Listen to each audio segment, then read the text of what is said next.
Welcome to Escaping the Echo Chamber. Today I'm going to be doing some reaction to testimony that was given by Herschel Walker in regards to reparations, H.R. 40. Yes, I'm talking about Herschel Walker, the football player. Yes, I'm talking about Herschel Walker, the current candidate for Senate out of Georgia, who is potentially hoping to be the nominee to run against Raphael Warnock. So he had given some testimony regarding the H.R. 40, which is the reparations bill. H.R. 40 is a bill to consider establishing a commission to investigate reparations. And let's get into the testimony. For this opportunity to speak on reparation, which has been spoken about many times over my lifetime, but over the past year has become a hot topic. I asked the question why. There's been many surveys show that a large percentage of black and white teens would say racism is better today than yesterday. Okay. Now, to say that racism is better today than yesterday, and he said teens, right? So teens, what do teens know about racism yesterday to begin with? Like, I just, that was a ridiculous statement. Okay. We use black power to create white guilt. My approach is biblical. How can I ask my Heavenly Father to forgive me if I can't forgive my brother? I never want to put anyone's religion down, but my religion teaches togetherness. This is beyond, like, I thought, I'm like, man, I'm really at, I thought like Candace Owens' testimony was bad. Like, I've seen some really bad takes from people.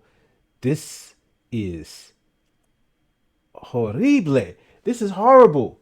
This is like, what? Black power to create white guilt. Like, my religion teaches forgiveness. Listen, do you keep that same energy when we're talking about sentencing people for crimes or even convicting people of crimes? Your religion teaches forgiveness, right? So when don't be talking about law and order and holding criminals accountable because your religion teaches forgiveness. Yeah, the person committed a crime, but because your religion teaches forgiveness, then you should forgive them and not hold them accountable for whatever crime and offense they have committed. Because that's what you're talking about with reparations. Accountability for crimes committed. I don't know if I'm going to get through this. This is bad.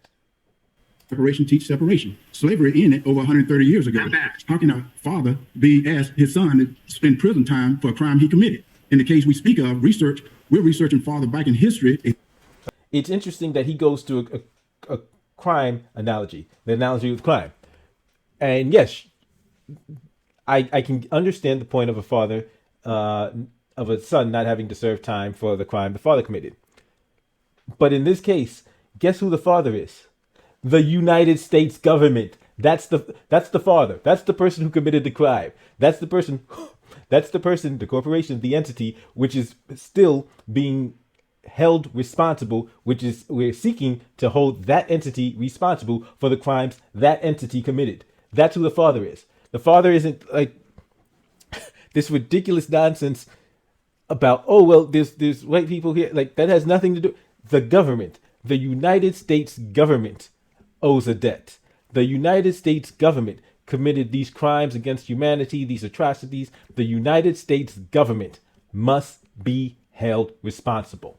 History of many are not taught or spoken about in school. America is the greatest country in the world to me, a melting pot of a lot of great races, a lot of great minds that have come together with different ideas to make America the greatest country on earth. Many have died trying to get into America. No one is dying trying to get out. Reparation. That's not true. That's not true at all. That's not true at all. Where would the money come from? Does it come from all the other races except the black taxpayers?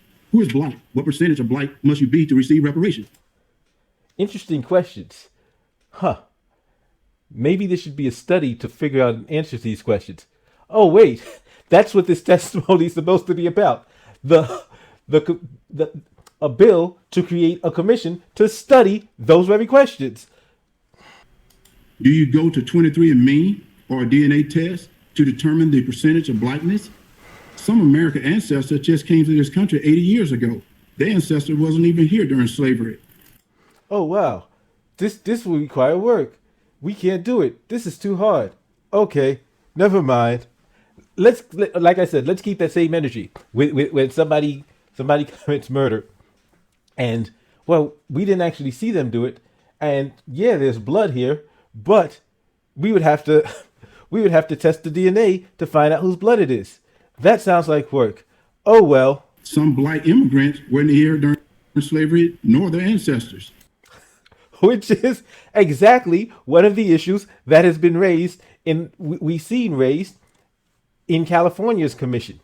Wow, it's almost like these questions which you're asking in an attempt to pretend that there's no need for this are precisely the reason why there would need to be a study and some system done to answer these questions. Wow, it's almost as if you have no idea what's going on here.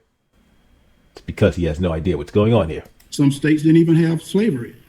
We as black Americans have always wanted what the Constitution stated: all men, black, white, and today Latino, Asian, Italian, etc., should be guaranteed the alienability rights of life, freedom, and the pursuit of happiness. Years later, after slavery ended, Dr. King, I Have a Dream speech, said, the signing of the Emancipation Proclamation was a great beacon of light, but hundreds of years later, we're still not free because of segregation and discrimination. Today, I call that reparation. What? What? Like, I don't even know. Like, what did he just say? Like, you quoted from Dr. King, you quoted from Dr. Martin Luther King saying that, yeah, we're still not free. And then you say today you call that reparations? Not being free? Like, how much of an idiot is this dude? I cannot take seriously people that number one, who had this dude come to speak on this issue, number one.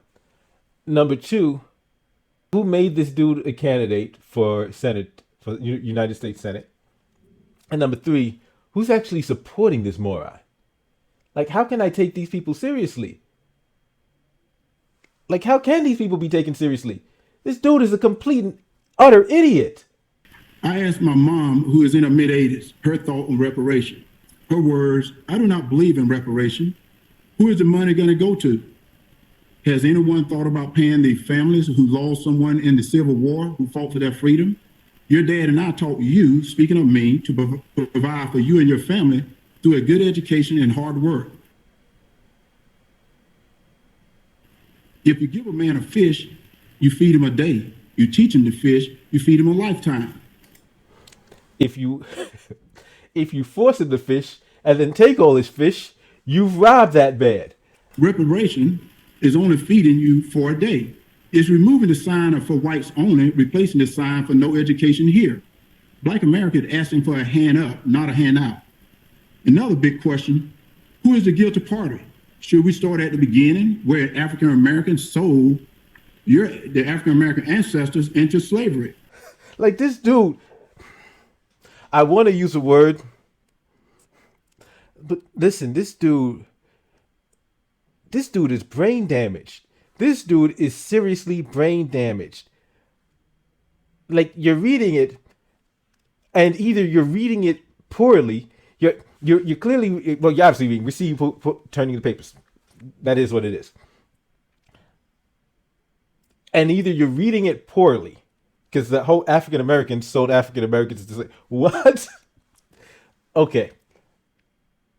Or, you see, I assume somebody else wrote it for you, but it is ridiculous, disjointed enough, just nonsensical enough that maybe he did write it himself. A slave trader who eventually sold the African American ancestors to slave owners. The slave owners who had no success and no luck trying to make a Native American whose land they took become their slave because the Native American ran away.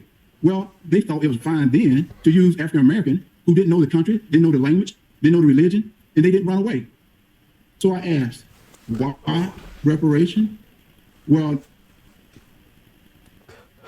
slavery is because to the year 2021 still talking about reparation, not equal education, not to compare a game to a horrible period in my life. But as I fought shoulder to shoulder with my fellow football brothers of other races, I saw struggles they were encountering the same as I. And I heard them speak to their parents of problems my family were dealing with as well. If a black player would have been given something different than any other player, it would have created problems within the team, separation and division. Ezekiel 18:20, the righteousness of the right shall be upon him. The son shall not suffer for the crime of the father, nor the father suffer the crime of the son, unless either father or son know beforehand the father or son was a criminal. To help any race, provide them with a good quality education, and help incentivize through opportunities with responsibilities, which helps generations in the future. If reparation is a fee or a correction for a terrible sin of slave owners, government, and others, but we punish the non-guilty party, is it not creating division or separation with different races? I feel it continues to let us know we're still African American. Reparation or atonement is outside the teaching of Jesus Christ. What? What did this idiot just... Reparations or atonement are outside the teachings of Jesus Christ. Okay, so number one, not only are we dealing with the fact that it's the government we're talking about, not a church, and that's not the like whether or not it's in line with the teaching of Jesus Christ is irrelevant to what the government should be doing. But then, for this brain dead, what atonement is outside of the teachings of Jesus Christ? Easter was, oh my God, this was worse than I thought it was going to be. And full disclosure, I've seen this before, and I don't remember it being this bad. Clearly, I've put up a mental block. I've put up a mental block about how bad this testimony was. Or maybe I never got through it entirely. I don't know. I know I've started watching this before, but now that I think about it, I don't know. I don't know if maybe I just blacked out. Maybe the stupidity just put me under, and I was unable to continue going. Finish watching this. But now I'm watching this. I'm listening to this. This dude is a complete and utter moron.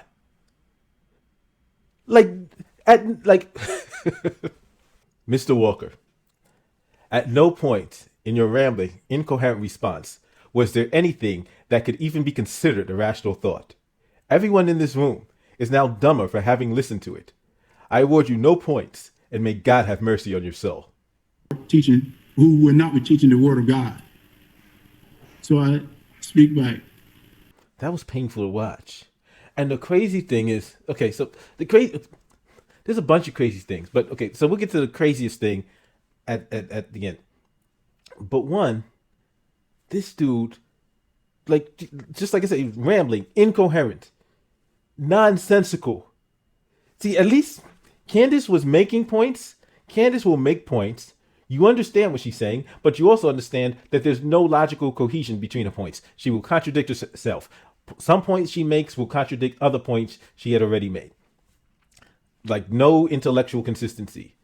This was no intellect. This was not it. Like this is it. We can't get to intellectual consistency with this guy when there's no intellectual ability. There's no evidence of intellectual. There's no evidence of intellectualness, of intellectuality. There's no evidence of intellect. This was ridiculous. Like watching this, whose idea was it to have this dude testify? And now we're going to get to the crazy part. Who on earth watched that testimony and said, you know what? He should run for Senate. And Trump endorsed this moron. So if you're a fan of Trump, listen, I hate to break it to you. Trump endorsed this dude is, wow. Like, wow. How do you describe that? How do you justify that? Like, I can only react. I can't make any counterpoints because he made no, like, I can't, this dude, and mind you, this dude has already skipped a debate, didn't want to debate, and it is definitely in his best interest to never participate in any political debate. Of course, that does still speak volumes about how ridiculous people are if they vote for this dude. Oh my God, this dude is brain dead. Thank you for checking out this episode of Escaping the Echo Chamber. If you're if you if you think that somehow he made any points, feel free to let me know in the comment section so I can address it either in the comment section or in a future video. But if you, like me, looked at that and are still like if you had to stop this several times just to get through it, I get it. I get it. But feel free to hit the thumbs up, like, share, subscribe, and I'll see you next time. And also, my bad. I apologize for putting you through that.